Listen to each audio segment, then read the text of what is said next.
Queridos, agora nós vamos abrir a palavra de Deus no livro de Gênesis, no capítulo 2.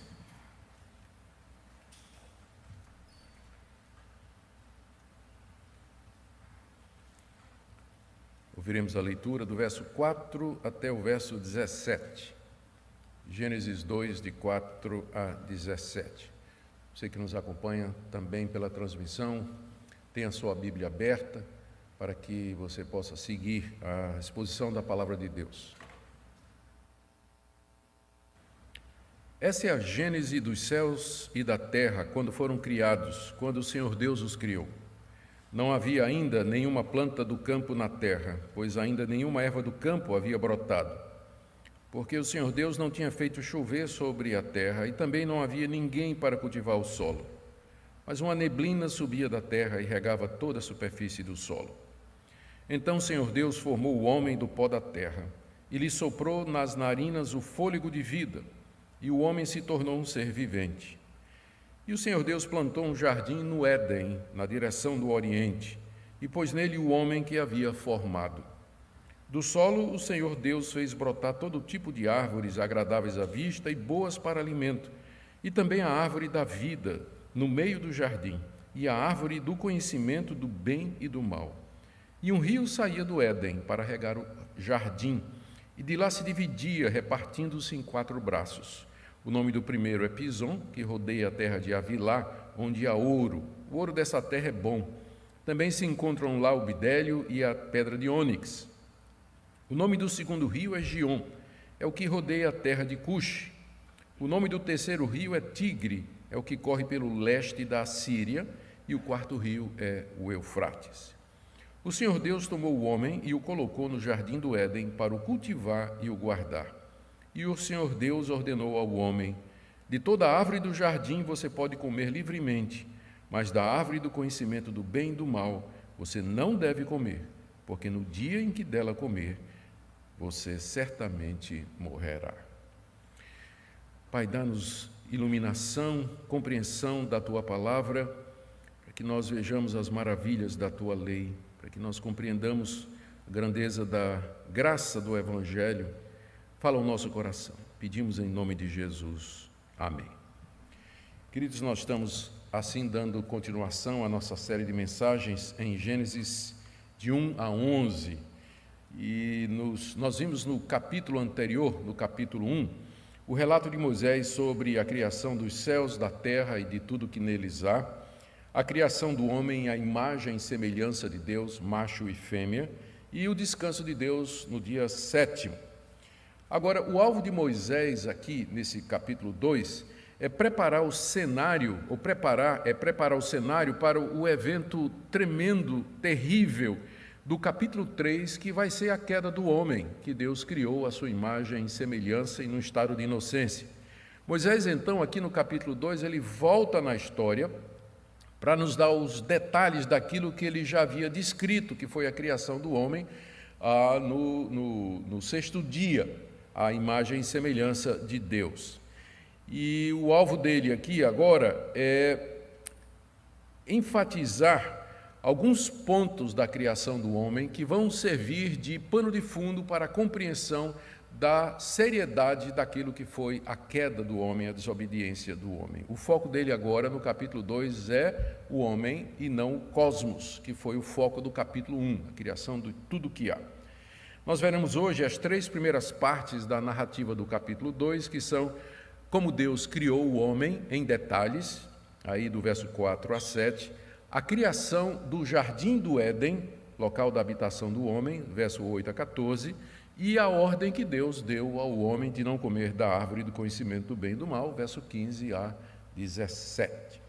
Vamos ver cada uma dessas partes e no final vamos tentar tirar as implicações e aplicações para a nossa vida hoje. Então, começando com a criação do homem do pó da terra, versos 4 a 7.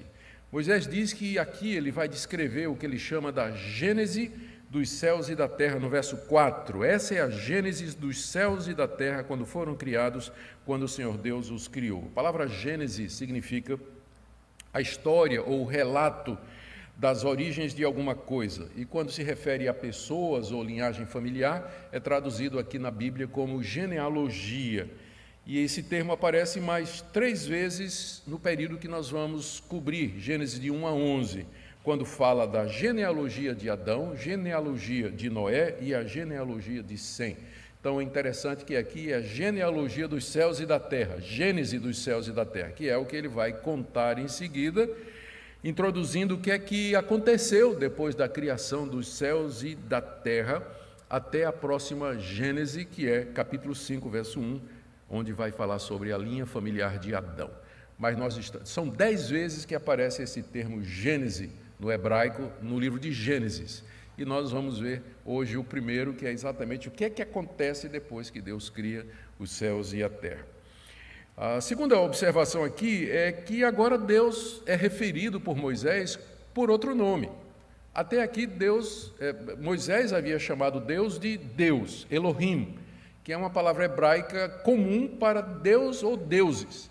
Mas agora, ao lado de Elohim, Moisés coloca a palavra Yahweh, que significa Senhor, cujo sentido é desconhecido para nós, o termo hebraico é desconhecido para nós, mas que é relacionado com o verbo existir ou ser, de onde então nós concluímos que é o nome de Deus, né? Yahweh significa eu sou o que sou. Foi assim que ele se apresentou a Moisés, muito tempo antes de Moisés escrever aqui esse livro de Gênesis.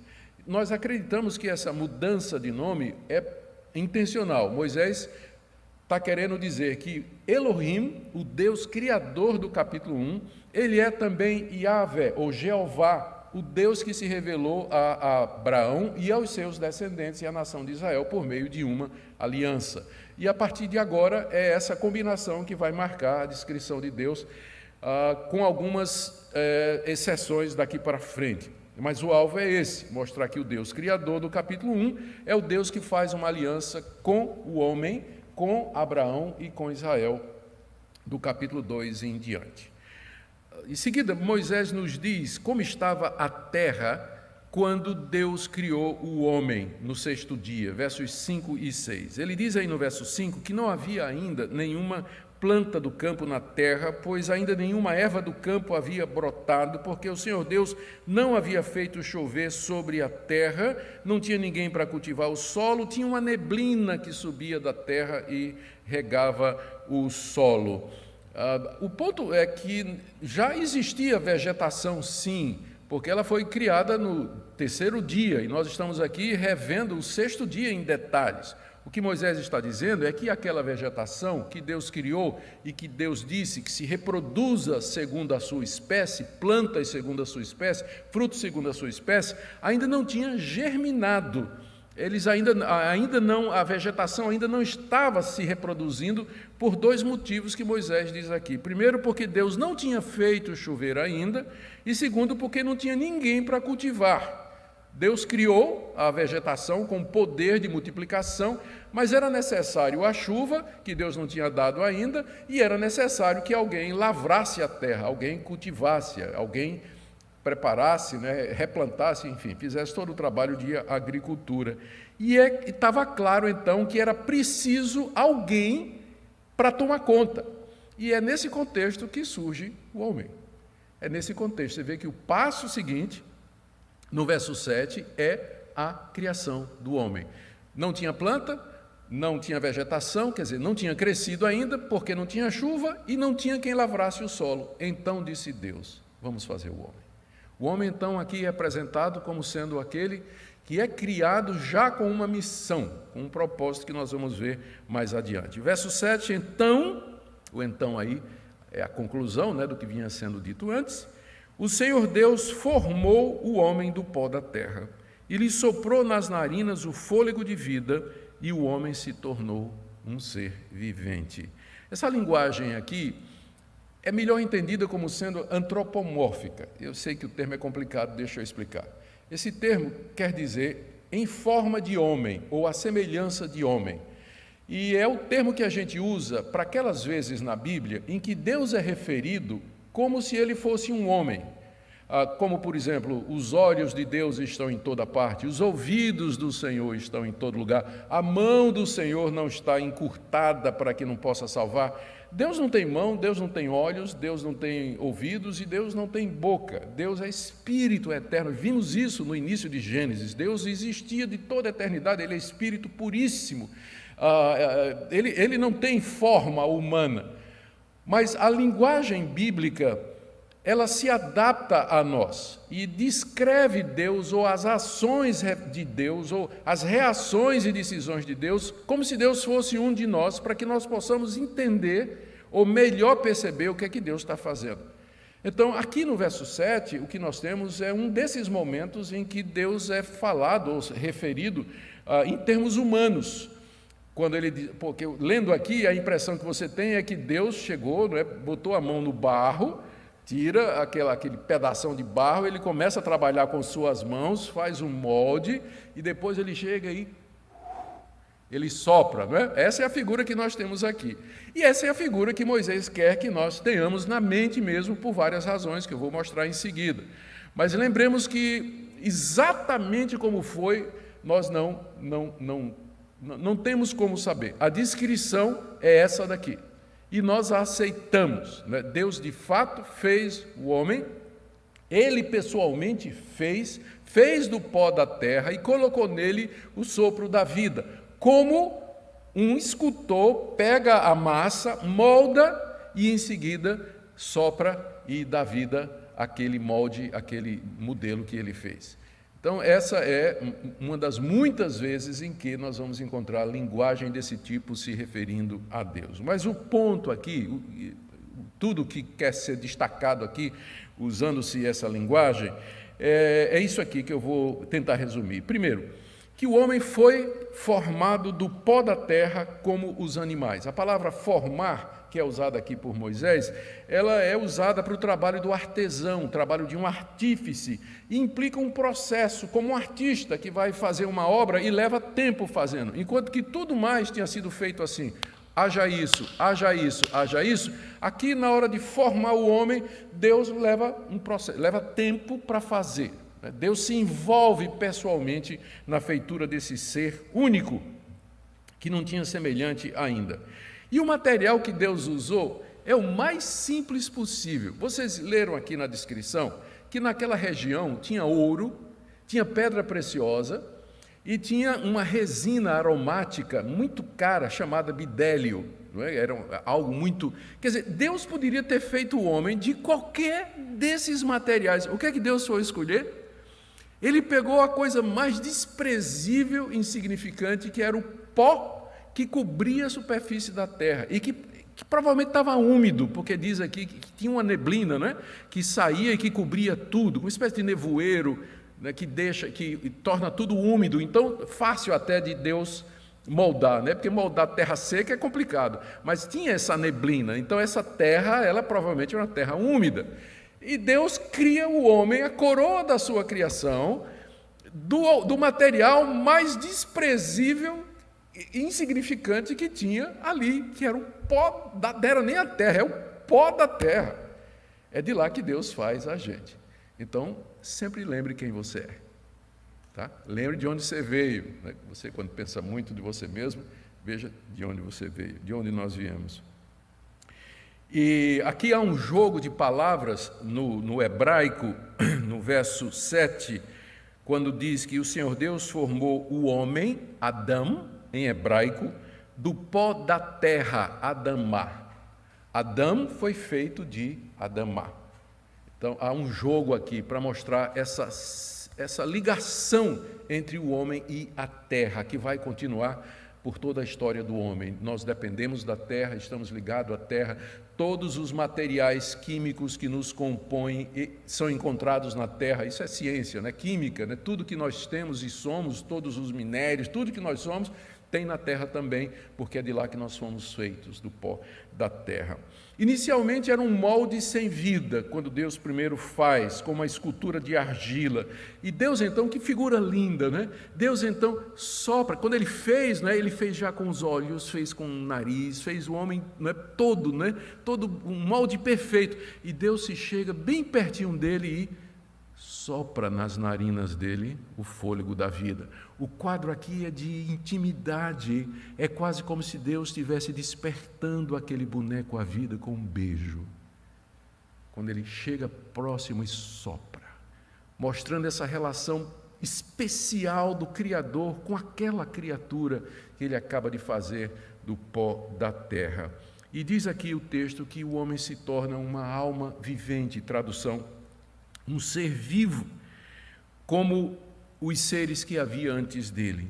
Muito embora haja agora uma diferença radical, porque naquele sopro que veio de Deus para o homem, veio a imagem e semelhança de Deus. E é isso que vai fazer do homem diferente de tudo o que Deus havia feito até então. O sopro de Deus infunde nele a imago Dei, a imagem de Deus.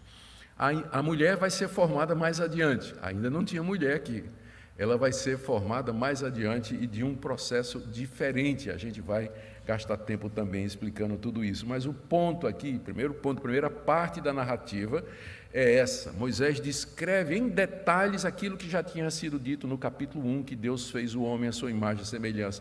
E como é que Deus fez? Deus se envolve pessoalmente, ele faz o homem daquele material mais simples, que é o pó da terra, Deus o molda com suas mãos e Deus lhe sopra de maneira bem próxima, íntima, o seu próprio sopro, o sopro da vida que vem do próprio Deus.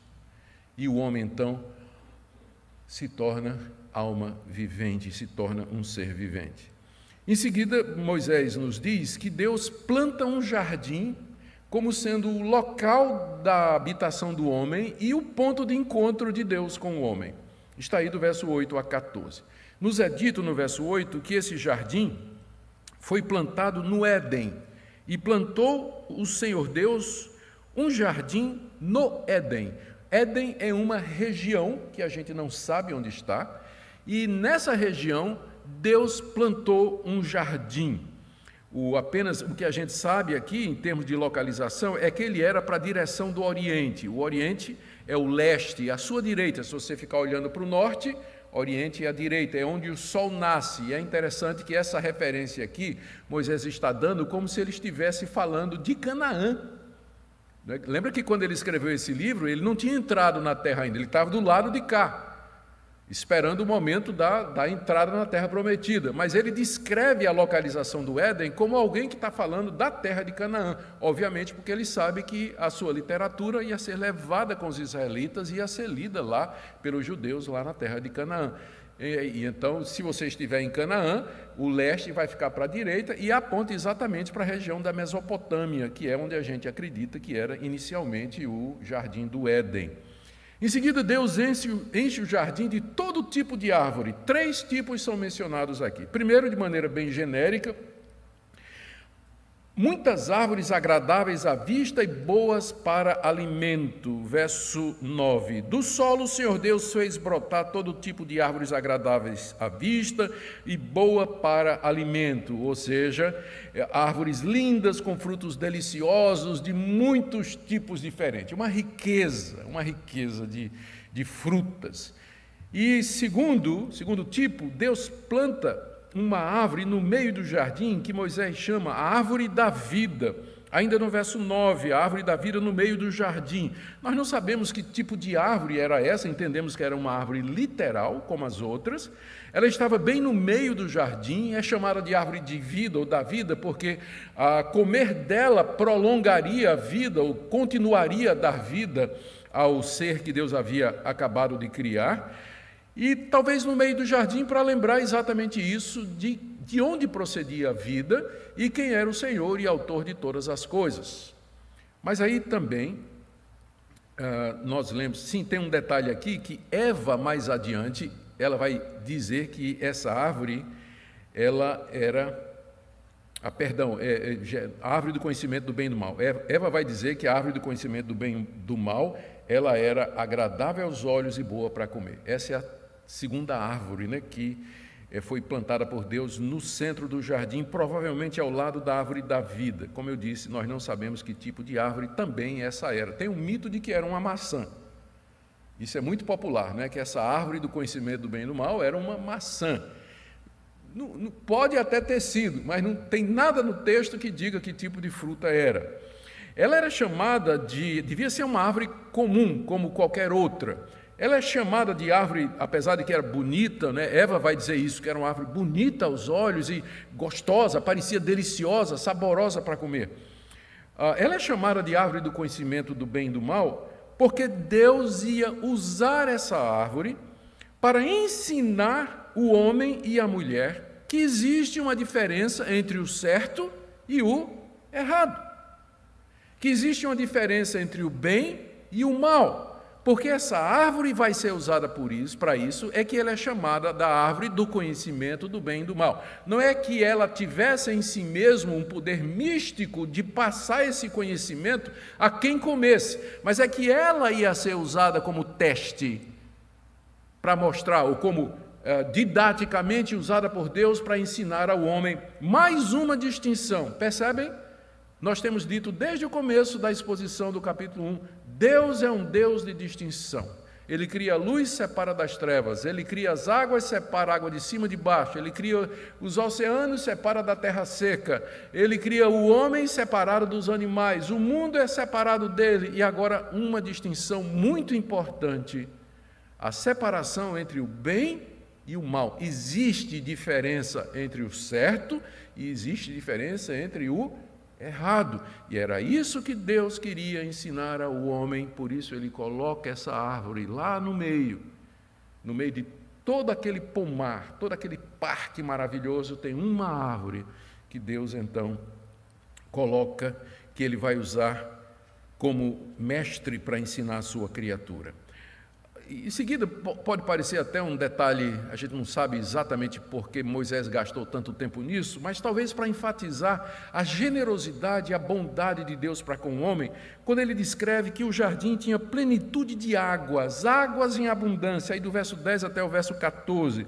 Ele diz que o jardim era regado por um rio que nascia do Éden, e entrava pelo jardim, irrigando e mantendo a vegetação. Está aí, saía um rio do Éden para regar o jardim, de lá se dividia, repartindo em 4 braços. E aí ele diz o nome dos 4 afluentes desse rio. O primeiro é o rio Pison, está aí de 11 a 12. Ele diz que esse rio rodeava uma terra chamada Avilá, onde havia um ouro de alta qualidade, havia pedras preciosas como ônix, e essa resina aromática também muito cara, que é o bidélio. Nós não sabemos onde está hoje essa terra chamada de Avilá, e muito menos onde está esse rio chamado Rio Pison. Lembre que depois disso aqui vai ter um grande dilúvio que mexeu com toda a geografia da terra.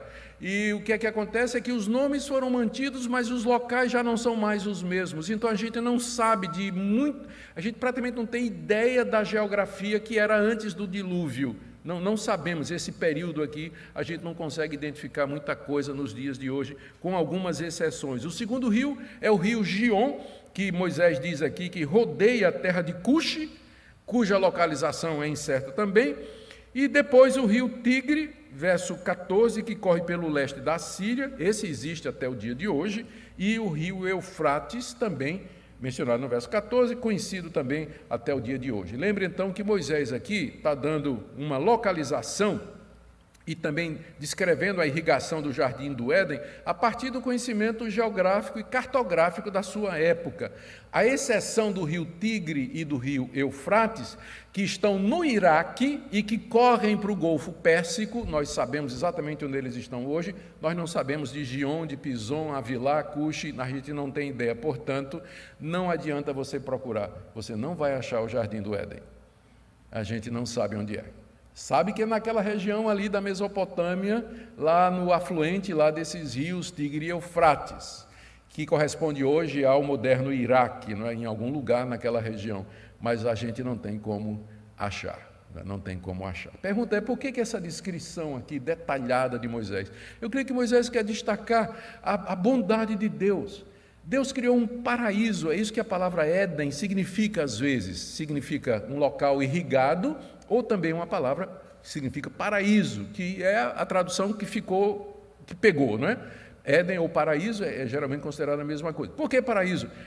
Árvores belas, frondosas, frutíferas, deliciosas, uma terra cheia de ouro, uma terra cheia de resina aromática, uma terra irrigada de rios e correntes, ou seja, era um paraíso, era um santuário como nunca se viu. Uma coisa extraordinária que Deus criou para o homem. Por que Moisés está destacando isso? Para jogar em relevo a ingratidão do homem. Ele não tinha que comer só de uma árvore.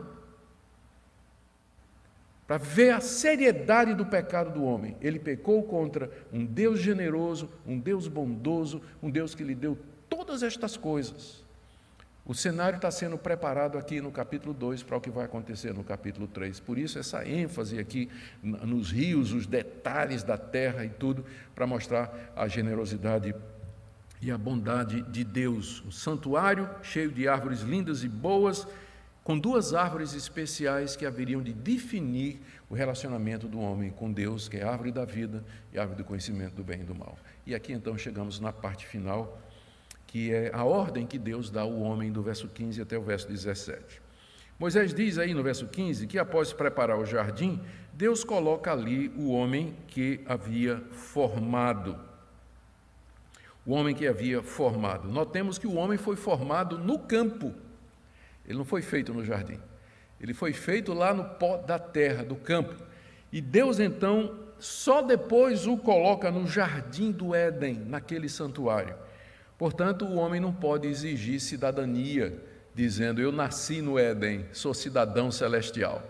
Não, ele foi trazido para dentro do Éden e por isso que ele vai ser expulso de lá também, quando ele desobedece a Deus. Mas ele não foi feito no jardim, foi feito no campo. E é para o campo que ele vai voltar, depois que ele peca, para ali ganhar o seu pão de maneira dura. Enfim, Deus traz o homem para o jardim e lhe dá a razão da sua existência. Imagina Adão acordando, né? O homem acordando, tomando consciência de quem ele é, e vem a primeira pergunta, né? Quem sou eu e por que eu existo? Por que eu estou aqui? E Deus diz, você está aqui, está vendo esse jardim maravilhoso, Adão? Olha, que coisa maravilhosa. Você está aqui para cuidar disso aqui. Esse é o propósito da sua vida, você vai trabalhar. Deus cria o homem e lhe dá a razão da sua existência. Deus coloca uma enxada na mão dele e diz, você vai trabalhar, você vai cultivar isso aqui. E você vai guardar isso aqui. Talvez de animais selvagens que vão querer entrar e comer de tudo, você vai guardar isso aqui. Talvez já aqui implicando que havia uma ameaça, a presença invisível ainda não manifesta do mal, porque ao falar de árvore do conhecimento do bem e do mal, está pressupondo que o mal já existia. O que quer que seja, Deus cria o homem e dá o sentido da vida dele. Você vai trabalhar.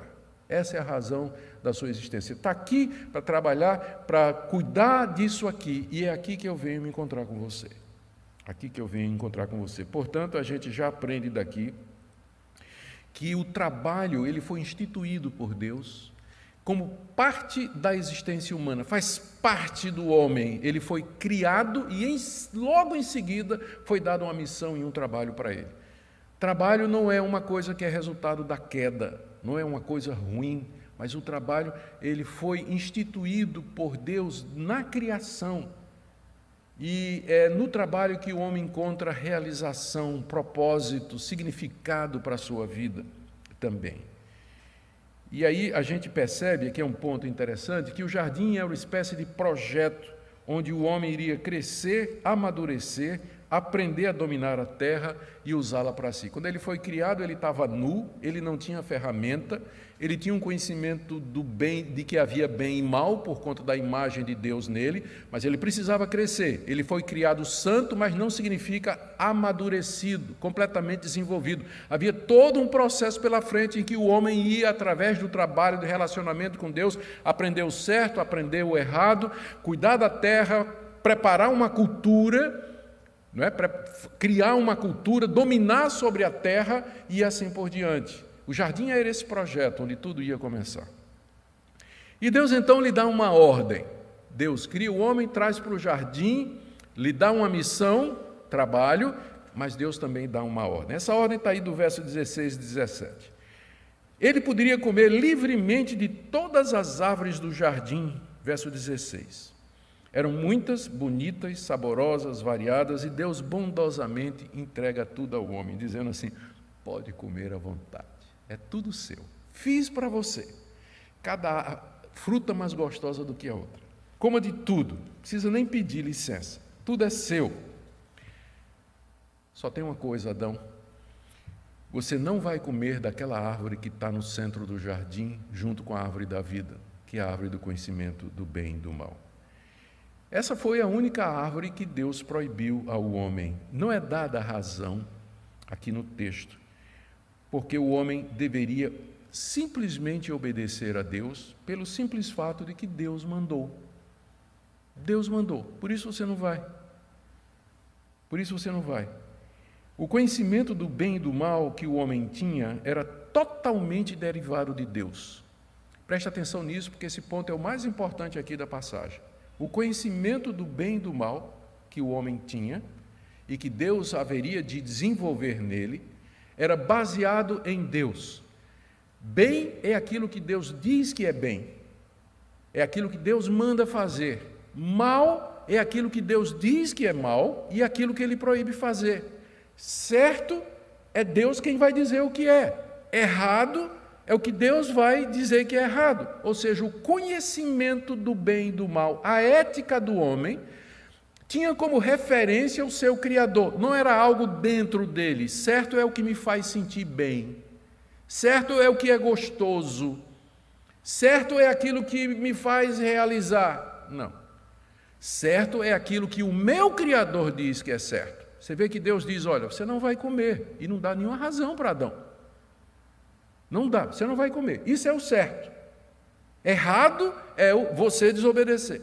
Então, desde o início, o homem foi feito, guarda essa expressão, tel-referente.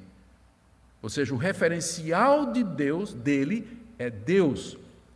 Ou, para usar uma expressão que os reformados gostavam de usar, o homem foi criado coram Deo, ou seja, na presença de Deus, diante de Deus.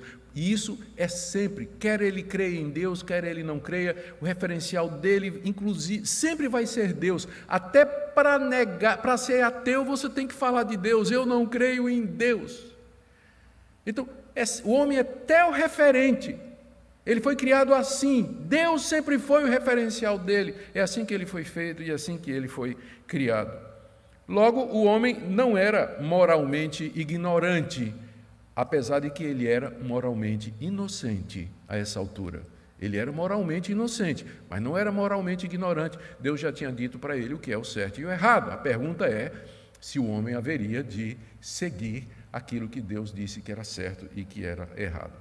E aqui eu termino com o verso 17, termino a exposição no verso 17, com o aviso de Deus quanto à consequência da desobediência. Deus diz assim: da árvore do conhecimento do bem e do mal você não deve comer, porque no dia em que dela comer, você certamente morrerá.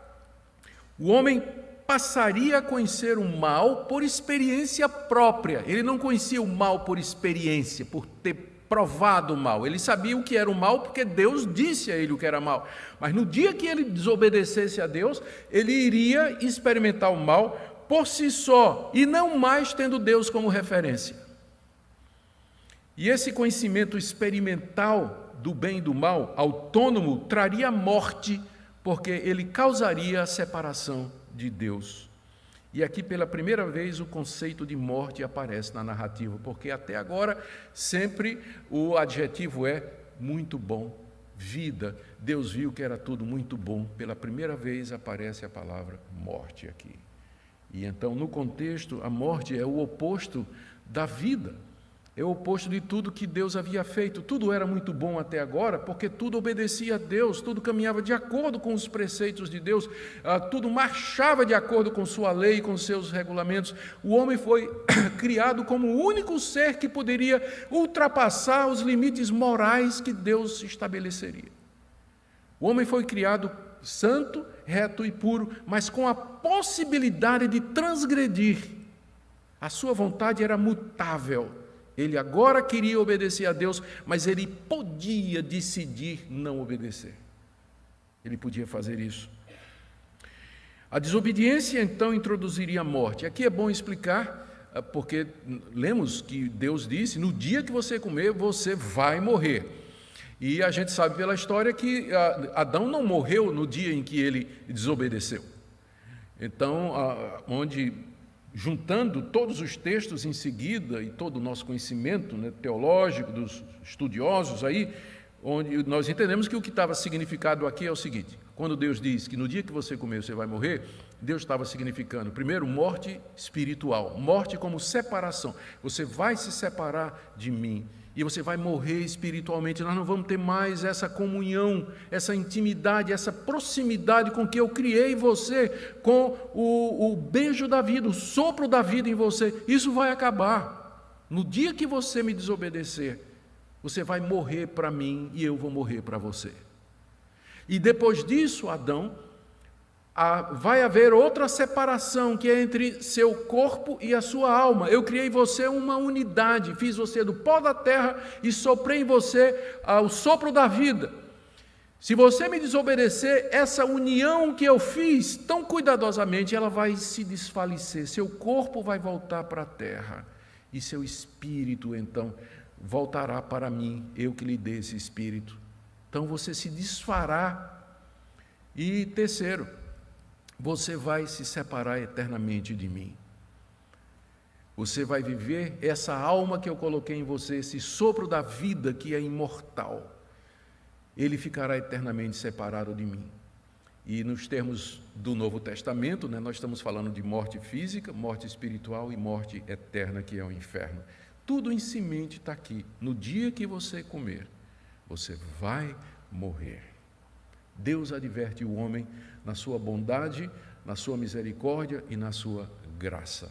E assim termina Moisés o relato da criação do homem e da prova a qual ele foi submetido. No próximo domingo, mercê de Deus, nós veremos a criação da mulher, como Deus cria a mulher e a traz ainda como prova da sua bondade. A bondade de Deus não terminou aqui não. Como prova da sua bondade, do seu amor para com o homem, ele traz alguém para ele que seja sua ajudadora, que esteja como que diante dele. Mas isso é para o próximo domingo. Aqui eu quero terminar com algumas aplicações para nós. Primeiro, quero trazer essas aplicações, peço a sua atenção. O que é que essa passagem nos ensina? Primeiro, que não é possível conciliar a visão evolucionista, teísta, com a leitura histórica dessa passagem. É impossível. Ou você lê Gênesis como história, aqui, e, portanto, exclui o evolucionismo teísta, ou você vai adotar a visão evolucionista teísta e você vai ler esse texto como lenda, como mito, como simbólico, como um arquétipo ou coisa dessa natureza. O evolucionismo teísta é uma tentativa de teólogos cristãos de conciliar o relato de Gênesis com a ciência. A ciência que diz que o ser humano, o homem, ele não é diferente dos animais porque todos procedem de um mesmo ancestral comum. O que aconteceu é que a vida começa, ela se diversifica, ela se complica e daquela célula, daquele organismo inicial é que saem todas as formas de vida que nós conhecemos. E isso através de um período de bilhões de anos, milhões e milhões e milhões e milhões de anos, em que através do processo evolutivo, então, a seleção natural escolhe aquelas mutações aleatórias que vão permitir que determinado organismo sobreviva mais do que o outro. Então, os evolucionistas teístas, eles querem pegar isso que eles consideram como científico e entender esse texto aqui. E então, é impossível você combinar, a menos que você diga que esse texto aqui não é histórico. Não houve isso aqui. Isso aqui é um símbolo, é um mito, é uma lenda, alguma coisa que está sendo contada aqui de maneira primitiva e pré-científica. A nossa dificuldade, sim, para ser completamente honesto com os evolucionistas teístas, alguns deles dizem, não, houve realmente um Adão e uma Eva históricos, mas eles eram um casal de hominídeos que Deus escolheu no meio de uma população de hominídeos. Já tinha uma população humana, e Deus escolheu um casalzinho de entre eles para continuar o seu plano de redenção. Mas eles não eram únicos e não foram feitos do pó da terra. Eles já existiam, que vieram como resultado da evolução do descendente comum de todos, né? Mas para nós isso representa um problema. Não vou entrar nem na questão da falta de prova científica, né, de tudo isso e dos questionamentos que têm sido feitos por cientistas sérios a respeito desse discurso, dessa narrativa evolucionista. Eu vou apenas dizer a dificuldade que isso representa para nós aqui, para dizer que é muito difícil você ler esse texto como sendo um relato histórico e você ainda manter a posição evoteísta, evolucionista teísta. Primeiro, porque para nós todo o restante da mensagem da Bíblia depende de que esses fatos aqui aconteceram exatamente como estão sendo narrados. Se Deus não criou um primeiro homem como cabeça da raça humana em um momento específico da história, então, primeiro, não existe representação. Não existe aquilo que a gente chama de solidariedade nem imputação. Se Adão não é o primeiro da raça, então nada do que ele fez se aplica a mim.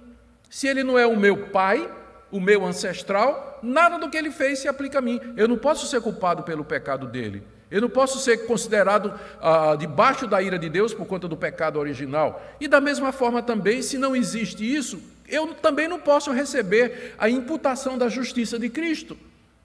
Não posso também, não existe uma representação, uma solidariedade, se isso aqui não for histórico e real.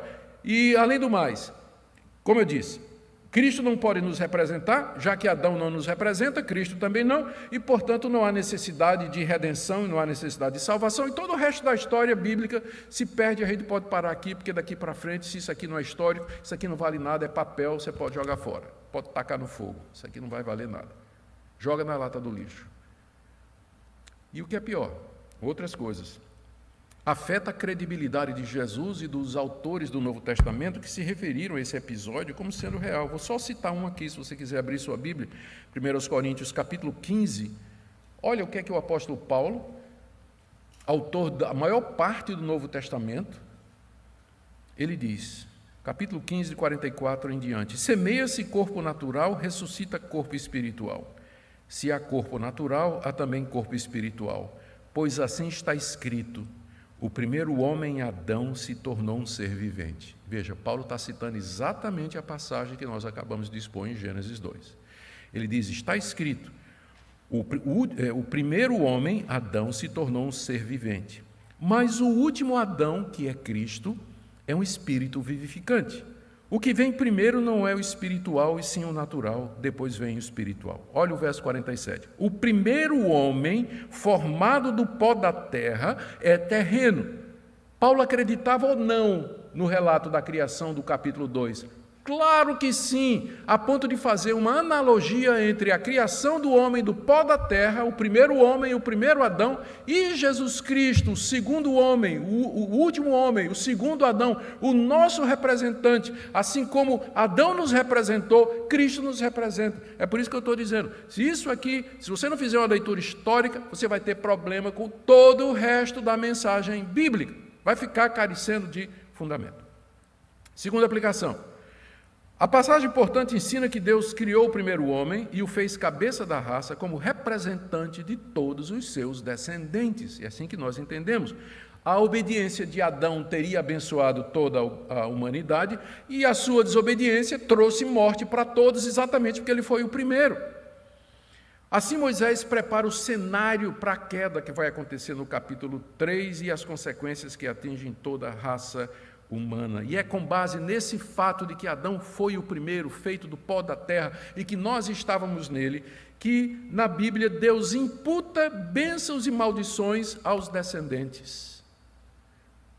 Vê isso na Bíblia, quando Deus diz assim, olha, se você me honrar, eu vou abençoar você até 1000 gerações. Se você me desobedecer, eu vou castigar até a 3ª e 4ª da geração daqueles que me odeiam. Por que Deus faz isso? Exatamente por conta do conceito de solidariedade e que nós encontramos no fato de que descendemos todos do primeiro homem que foi criado por Deus. A passagem também nos fala, em terceiro lugar, sobre a real natureza do homem, Por um lado, o homem era venerado e adorado nas culturas daquela época, como no Egito, Faraó, como na Babilônia, Nabucodonosor, que até fez uma estátua para ele, e no meio dos povos cananeus, onde os reis das cidades eram considerados como filhos de Deus. Por outro lado, o homem também, no Antigo Oriente, era visto como não tendo valor nenhum. Ele era oferecido em sacrifícios humanos fazia parte da religião desses povos, né? O homem não tinha valor. Ele era oferecido em sacrifício, escravizado, a escravidão era comum naquele tempo, ele era vendido, ele era usado, ele era explorado, a vida do homem não tinha valor. Entretanto, em contraste, Moisés apresenta o homem como a criação especial do Deus de Israel. Ele foi feito do pó da terra e não do sangue dos deuses, como tem algumas narrativas orientais. Portanto, ele não é divino e deveria ser grato a Deus, lembrando que ele vem do pó da terra. Mas, por outro lado, é o único ser vivo que Deus fez de maneira direta, se envolveu com suas mãos, com o seu sopro. Portanto, ele tem valor, ele tem dignidade, ele não pode ser tratado como coisa, como objeto de compra e venda. Quarto, esse aqui nós temos que lembrar, o homem foi criado um ser moral, capaz de escolher entre o bem e o mal.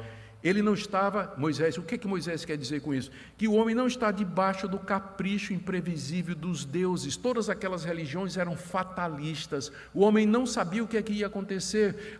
O destino dele estava na mão dos deuses, que eram totalmente imprevisíveis, acordavam de mau humor e tomavam decisões conforme o seu capricho. O homem também não é prisioneiro das forças do destino e também não é guiado pelas estrelas. Ele foi criado com a capacidade de escolher entre o bem e o mal e de tomar as suas decisões e ser responsabilizado por elas.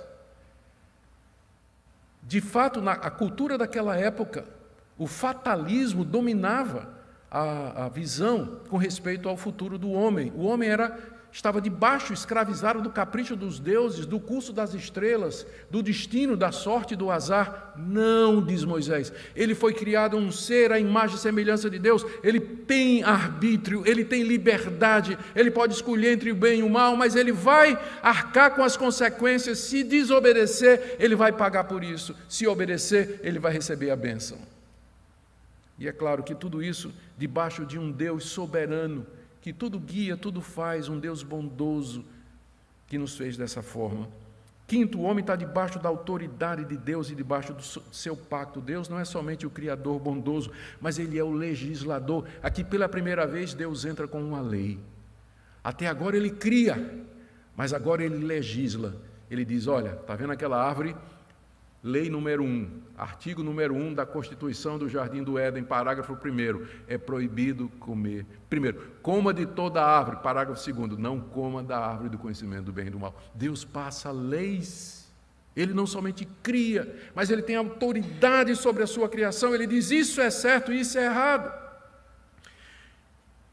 Sexto, não é possível, é só até o 7º, viu, gente? Não é possível crer nessa passagem e ser um relativista moral. O que é um relativista moral? São cristãos, tem cristãos que dizem assim que a verdade é relativa, que o certo e o errado, isso depende de cada pessoa. Uma das marcas do cristianismo bíblico é exatamente a distinção, como nós já vimos aqui. Deus não somente fez distinção na sua criação, distinção Deus-mundo, luz-trevas, águas-terra, homem, animal, homem e mulher. Deus fez todas essas distinções, mas Ele agora também faz uma distinção muito importante, uma distinção ética entre o bem e o mal. Não são iguais, não é relativo, não. Bem é aquilo que Deus diz que é, e mal é aquilo que Deus diz que é. Portanto, se nós tirarmos Deus, não existe um referencial externo para nós. Se a gente tira Deus como referencial do certo e do errado, o que é que vai ser o referencial? O homem. E aí então tudo é relativo. Porque o homem é que vai dizer o que é certo e o que é errado. E o que é certo para mim não é o que é certo para você. E o que é errado para mim não é errado para você. O relativismo é o resultado da ausência de Deus. Do homem que é teo-referente, mas nega a existência de Deus, e ele começa a traçar suas próprias leis. E a última coisa que eu queria dizer, tudo isso nos leva, queridos, a nos humilhar diante do nosso Deus e ver a grandeza, a enormidade do pecado, a seriedade do pecado. Nós pecamos contra esse Deus bondoso, esse Deus santo, esse Deus justo, que nos deu tudo. E nós insistimos em ofendê-lo, insistimos em nos afastar dele. E a misericórdia dele não para aqui, porque Adão nada mais é do que tipo do Filho de Deus, Jesus Cristo, que um dia haveria de pisar aqui, não no jardim, mas no campo, na terra amaldiçoada por Deus, para nos resgatar, para nos trazer de volta para Ele. Por isso o Senhor Jesus é a nossa única esperança. Creia nele, abrace-o de todo o coração e viva para a sua glória. Amém?